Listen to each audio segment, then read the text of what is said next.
Parents, today I want to speak to you from a place of truth, experience, and deep love for the children we are all trying to raise into responsible and successful adults. Education is one of the most sacred partnerships between home and school. It is a collaboration built on trust, respect, and shared responsibility. Every time a parent hands a child to a teacher, they are entering an agreement that the school will use its expertise, systems, and professional judgment to shape that child.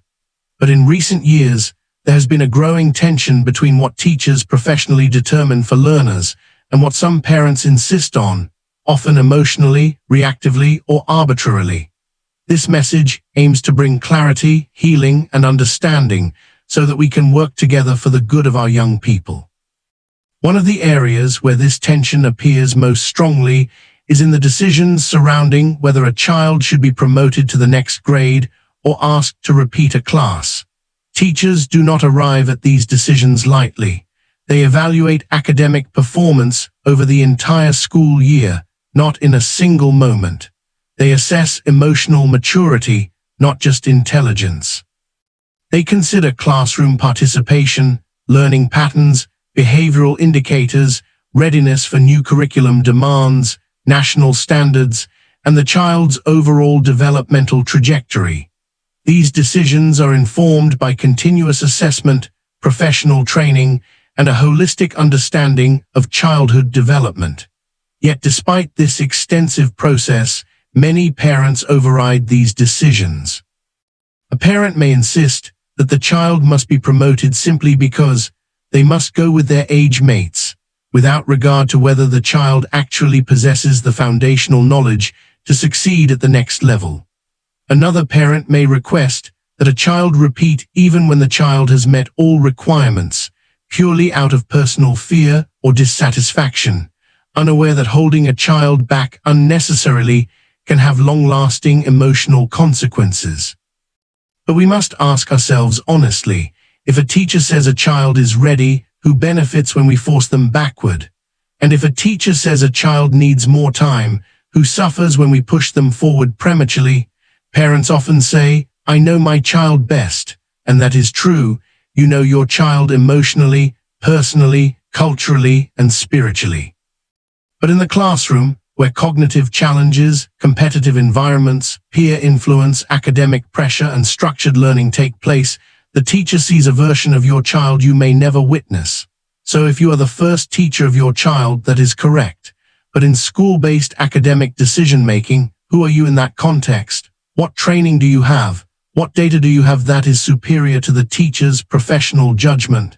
It is not an insult. It is a reality check. Sometimes, to truly support our children, we must acknowledge our limitations. I say this with love and respect.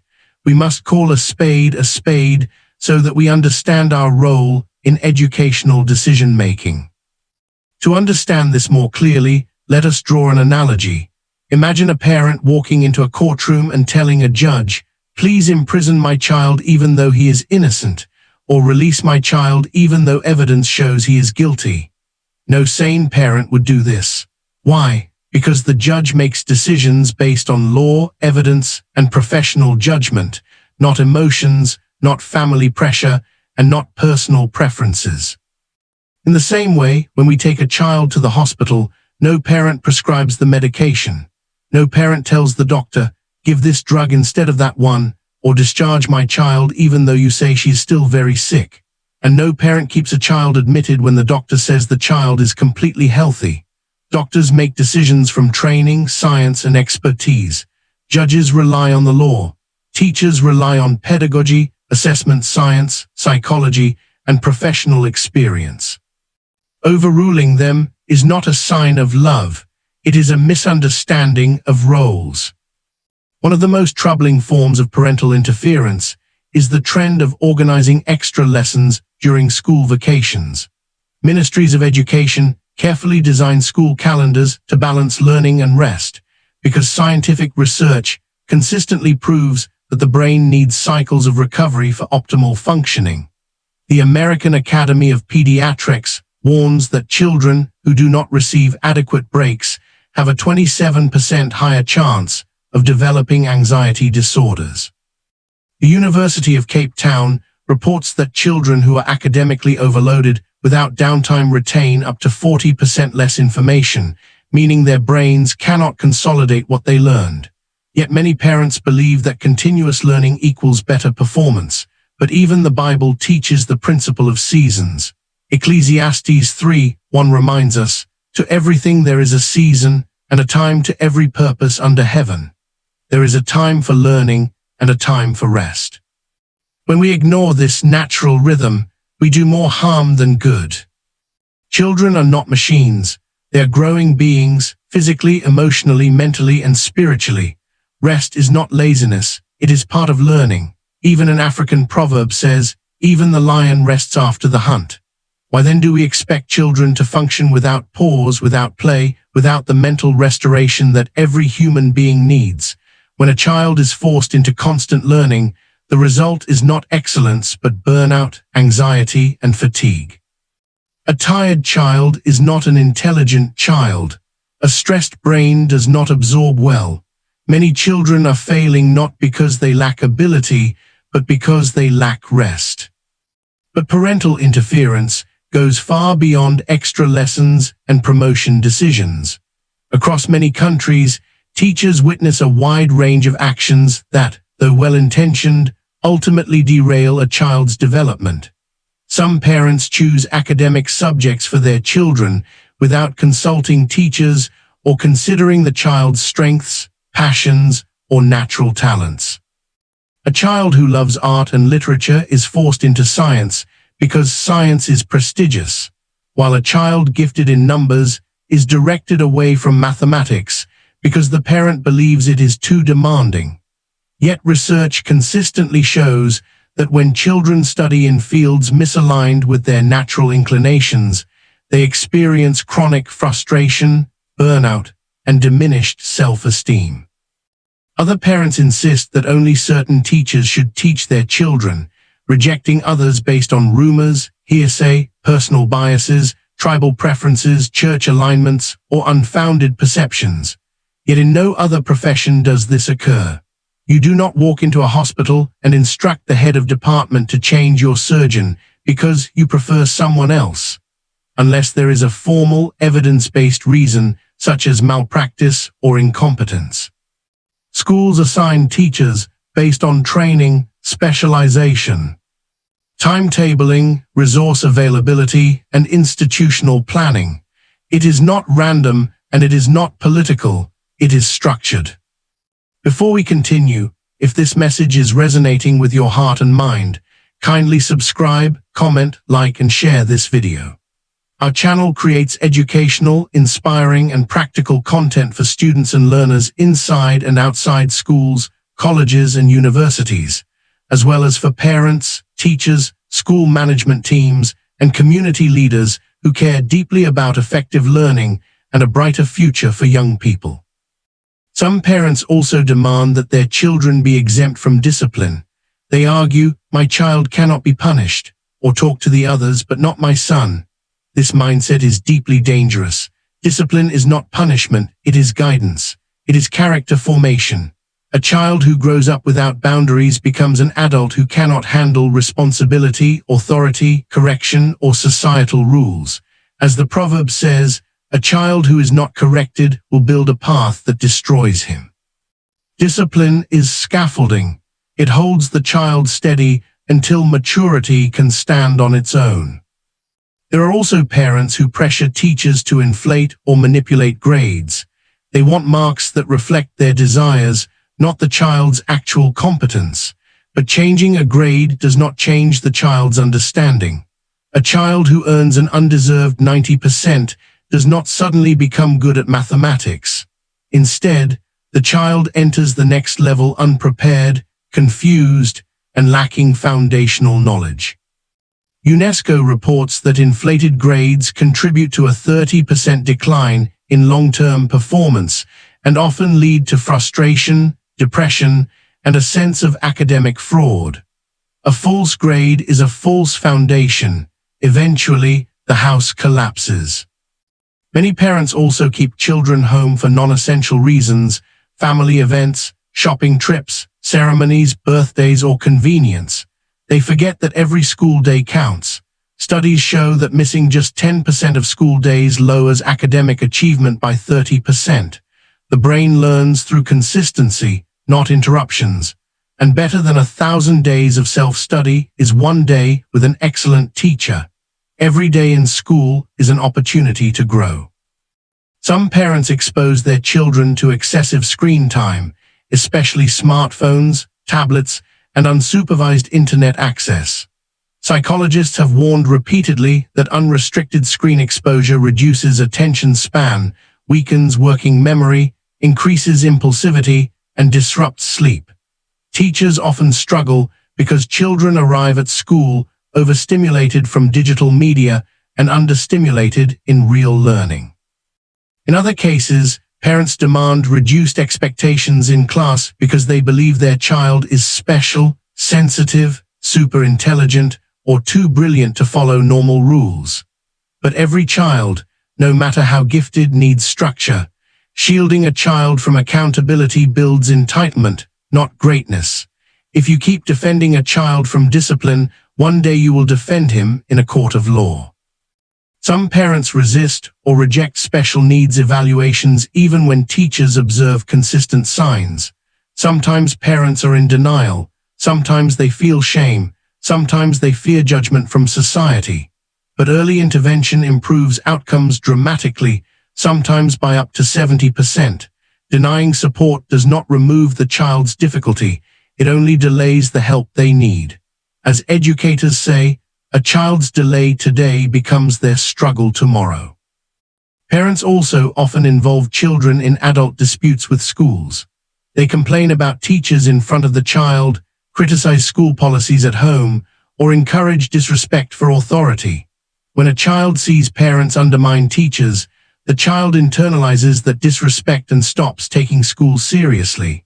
Stanford research found that children who receive conflicting messages from home and school show higher anxiety, increased defiance, and weakened peer relationships. When parents attack the school system verbally, the child's sense of belonging collapses.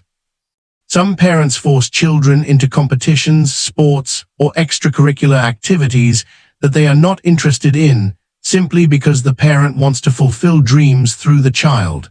While extracurriculars are beneficial, they should align with the child's abilities and interests, not the parent's ambitions. The classroom is not a battlefield for competition. It is a breeding space for cooperation, creativity, and collaboration. There are also parents who constantly compare their children to others, siblings, neighbors, classmates. Comparison creates insecurity, resentment, jealousy, and emotional wounds that last long into adulthood. A wise quote says, "A child becomes what the environment whispers." If the environment whispers inferiority, the child grows with shame. If the environment whispers encouragement, the child grows with confidence. Another harmful behavior is overprotection. Parents remove every obstacle so the child never struggles, but resilience is formed through challenges. Children who are overprotected grow into adults who break down when life becomes difficult. As the proverb says, smooth seas do not make skilled sailors. Children need waves, they need challenges to develop balance, grit, and problem-solving skills. Mistakes are not failures, they are lessons. Teachers understand this deeply. All these patterns, though driven by love, end up producing the opposite of what parents desire. When parents override school systems repeatedly, children become confused about authority. They begin to think rules are optional. They lose respect for teachers. They develop entitlement, resistance to discipline, and emotional instability. Anxiety rises because the child receives mixed signals from the two most influential environments, home and school. Academically, performance suffers. UNESCO's global surveys show that when parents impose non-professional academic decisions, student outcomes drop by more than 50%. When children receive inconsistent expectations from school and home, they lose focus and motivation. They stop taking responsibility for their learning because they know their parents will always intervene. Health-wise, children experience sleep deprivation, stress, and burnout due to constant pressure, especially from unnecessary early morning lessons, late-night study sessions, extra weekend classes, and overloaded schedules. �WHO guidelines emphasize that school-age children need 9–11 hours of sleep daily, but many today get far less. Chronic sleep loss impairs memory, attention, emotional regulation, and creativity. Socially, children raised in homes where parents battle teachers grow up struggling to cooperate with authority, employers, institutions, and peers. They learn to challenge rules not with intelligence, but with defiance. Spiritually, the Bible reminds us in Proverbs 22:6, "Train up a child in the way he should go, not the way fear pushes him, not the way parental ego pushes him, the way he should go." Training requires collaboration. Parents provide the foundation, teachers build the structure. When one interferes with the other, the building becomes crooked. At the heart of all this is a simple truth. Parents love their children deeply. Teachers also care deeply, but love must be guided by wisdom. Wisdom recognizes boundaries. Wisdom understands that parenting is not about controlling every detail, but about trusting the educational process and the professionals who walk this journey with us. Teachers observe aspects of the child that parents may never see. At home, children are relaxed. At school, they are tested, challenged, and emotionally stretched. Teachers see learning behaviors, academic patterns, peer interactions, and cognitive weaknesses that parents cannot observe from home. If parents could see the child through the teacher's eyes for 1 week, many decisions would become clearer. Our children are seeds. Parents are the soil, providing identity, values, love, culture. Teachers are the gardeners, watering, pruning, shaping, guiding. A seed cannot grow in soil alone. Soil without a gardener remains wild. A gardener without soil is helpless. When both work together, the seed becomes a tree. Let us therefore choose partnership over conflict, collaboration over interference, understanding over emotion. Let us honor the role of each stakeholder, the parent as nurturer, the teacher as educator, and the child as the emerging future. Parents, you handed your children over to teachers so they can be molded into better members of society. Trust the molding. Let teachers teach. Let children learn. Let the system operate. Your love is powerful, but professional judgment is necessary. As the saying goes, a bird cannot learn to fly if you keep holding its wings. If you never let go, it never rises. If you interfere too much, you clip its potential. Let us raise children who can stand, think, lead, innovate, fail, rise again, and become whole members of society, not pressured, fragile, over-sheltered beings forced into molds that never belonged to them.